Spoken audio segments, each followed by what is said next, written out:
Hello, my friends. My name is Cheryl Spangler, and we are going to walk through the journey and the story of BOXABL.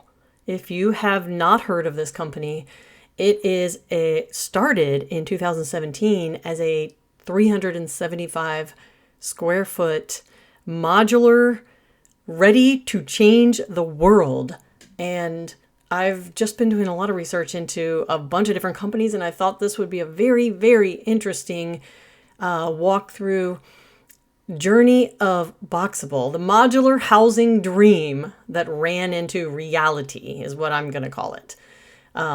Most people think BOXABL struggled because modular housing is hard, but that's not the real story. This story matters because right now in housing, construction, and real estate, speed is being mistaken for inevitability. Let me explain. BOXABL is a perfect case study in what happens when hype outruns operation. If you guys don't know anything about me and anything you've ever seen, heard, read, or looked into, I am not about hype. I am about practicality, and sometimes that's super boring.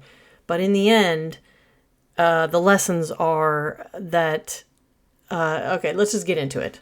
If you're building anything physical, homes, factories, systems, or even a team, this story shows where optimism turns into exposure. The original moment, the problem before BOXABL. Before BOXABL, housing had a real problem. Homes were expensive, construction was slow, labor was fragmented, and innovation in residential building looked pretty much like it was stuck in the 80s. The founders didn't wake up wanting to build a viral company. They wanted to solve a legitimate question. Why can we manufacture cars with precision and speed, but still build houses like one-off prototypes? That was their original question. That was a frustration. That frustration wasn't wrong. In fact, it was shared by governments, investors, and homeowners. The timing in 2017-18 was perfect, actually, because housing was shortage in housing, rising labor cost, public hunger for some kind of breakthrough.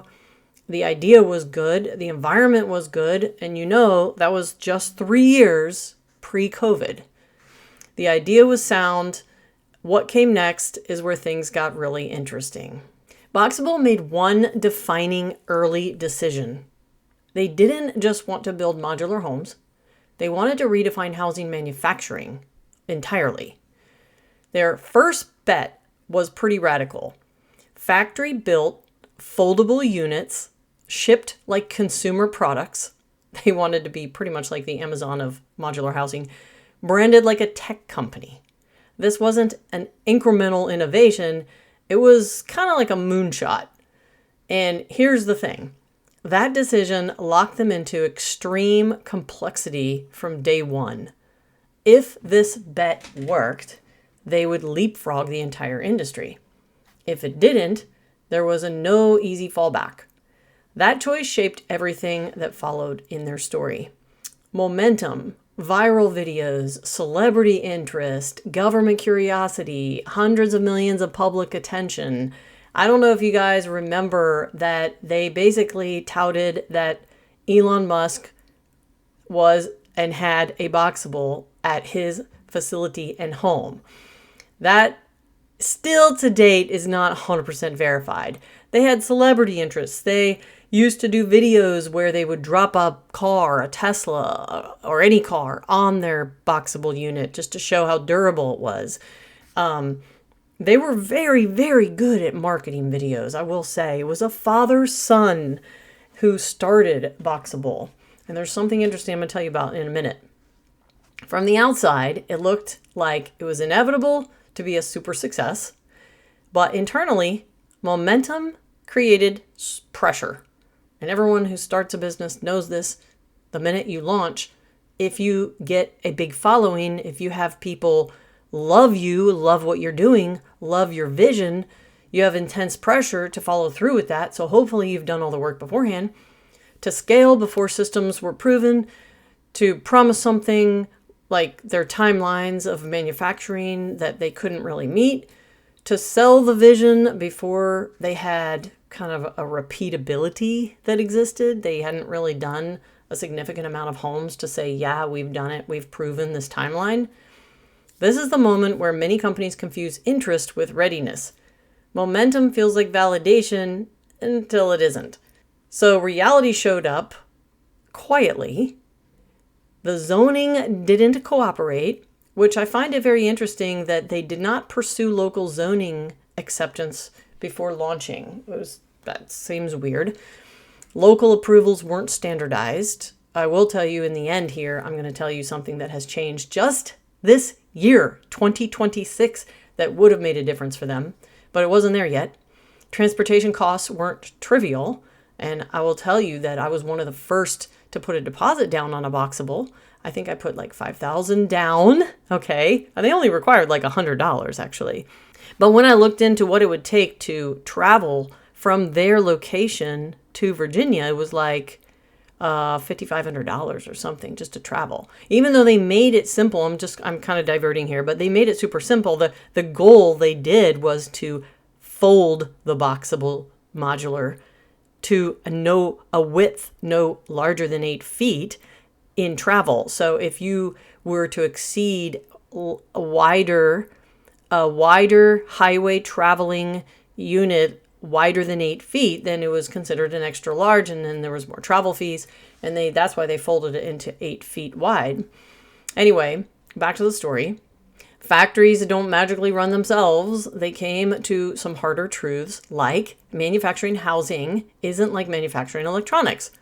Each jurisdiction reintroduces friction. One product fits all doesn't exist in housing. The company wasn't failing because the idea was bad. They were struggling because housing is a regulatory, logistical, and operational maze. I'm not going to say nightmare because, I'm finding out that it all can be done. It all can be done. But there is one thing that in this story, they actually missed 100% that I'm going to say at the very end, that I guess is because, I don't want to insinuate why they missed it. But anyway, this is where the vision met physics. They had to pivot. BOXABL faced a crossroad. Slow down and localize, or double down on scale and branding. And they largely protected the vision over the system. That's not a moral judgment, it's a strategic one. Protecting the big idea kept investor interest alive, but it delayed the hard, boring work like regional execution, going jurisdiction by jurisdiction, like county by county, to see if they would adapt it and how that it would integrate into, you deliver it to someone. What do they do then? Quiet operational maturity. Like, most companies don't fail because they pivot too late. They fail because they protect the wrong thing. And there's a reason why I'm looking into this. There's a reason why I'm sharing all this. I'll tell you later. So the truth most people miss is that in the situation of BOXABL, modular housing doesn't work. That is the common takeaway or myth that people think, that modular housing doesn't work. Well, that's wrong. The real lesson of BOXABL is that manufacturing is not the hardest part of housing. Integration is. This is the thing I was saying. Manufacturing what you have designed is not really the hardest part of housing. Any housing. And I know this intimately because I've been in housing for the last 20 years. Doesn't mean I've been in 100 years and I haven't done everything, but I'm very, very aware. My self-awareness is, I feel, beyond most people. The zoning, financing, utilities, transportation, the consumer trust pretty much is what you're battling. BOXABL didn't underestimate construction. They underestimated coordination. And I would also say companies I'll get into it later. So today, BOXABL isn't dead, and it's also not dominant. It's a company with strong brand recognition, a proven concept at small scale, Ongoing questions about scalability and deployment are still there, which shouldn't be after it's been in business, 8 years? The opportunity still exists, but it now depends less on disruption and more on discipline. Success from here won't be another viral marketing video. It's going to have to be exceptional procedures, exceptional operational, exceptional board members, and great finance, not projections, but just, in my opinion, like provability, financing provability, like prove you have managed your finances good. If this were you, okay, if you were building anything today, especially in real estate or construction, this story warns you about one thing. Don't optimize for speed before survivability. Protect your capital, prove repeatability. Like, you should have 5 built. I hate to say that because it's so hard when you're starting something new, because here's the mental. Who's going to believe you if you haven't done it already? But then someone has to believe you to do the first one. Or you just go out and you build 5 and you say, this is the speed at which we did it, and this is the money that was spent, and here's how we can repeat it, and this is not a one-off, and we have created a system, something like that. Innovation doesn't fail from lack of vision. It fails from when vision skips the boring steps that make it real. I don't know if you've ever heard of I'm slipping my mind right now. The real question isn't whether BOXABL succeeds or fails. The question is whether the next generation of builders learns this lesson. That changing an industry isn't about being first. It's about being last to break. And that is a chapter most people don't talk about. Some of the things that happened in the story of BOXABL that I didn't just share, some of the things that happened in the story of BOXABL are 2 years after they started, the father and son they increased their salary from whatever it started at to $600,000 each. They took the capital and investments from local everyday people. When they first started, they had 150,000 people put deposits on homes wanting a BOXABL. Like, so much more than what they could possibly meet.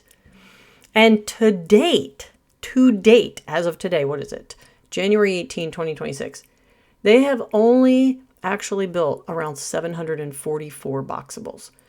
That is somewhere around 75 per year. And in the first 2 years, they had like 150,000 people on a wait list. Not to mention that they ended up hooking up with a government contract of some kind to provide somewhere around 100 to 150 BOXABL houses. They touted themselves as housing for homeless. They touted themselves as the solution to FEMA disaster areas where they could bring in housing. And I think in one contract, they actually were contracted overseas to provide somewhere around 150 BOXABLs. And then after they did, they hadn't really perfected their of the shower. And then they had to kind of revamp and provide a fix, which slowed them down. All of this, they literally had a $3 million per month loss going on.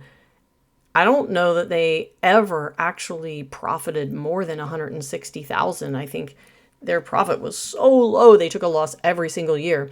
Doubling the owner's salary to double up to 600,000, not having a true board of directors.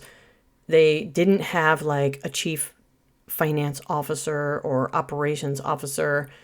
And there was an inside guy at one point that was like a whistleblower that kind of told on them to the SEC, saying that they were kind of puffery. They were exaggerating the numbers to the investors. They were really good at sending out emails, I know because I got them, asking for more money, asking for more investors, showing all their viral videos. But once you gave money, it's like you never heard from them. So their communication was really bad to people who already invested. They bypassed institutional investors and just went to the people. They use the viral marketing to get regular public interest, mass adoption, mass inquiries. Like, I remember calling and getting like this one guy and asked about the cost. At the time, they started at between $50,000 and $60,000. When it all was all said and done within the first 3 years, what it actually took to build one BOXABL was $100,000. So they were essentially at a 50% loss for all the people that put deposits down to buy for $50,000 to $60,000. I think about 6 months after I put a deposit, I called back to find out, how will this actually work in my area? Well, that was up to me.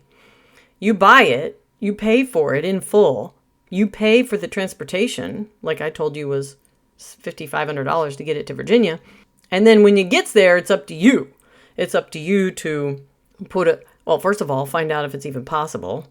What about water? What about sewer? You got to put a foundation. You got to survey. It's like, is it well? Is it septic? Is it public? Someone's going to have to, they did hook up with installers to, like when it drops on the foundation that you've already put on, they would, unfold it and hook it up. But what about everything else? So what I feel like, and this is funny because I've spent my entire real estate career filling the gap of what I'm about to say.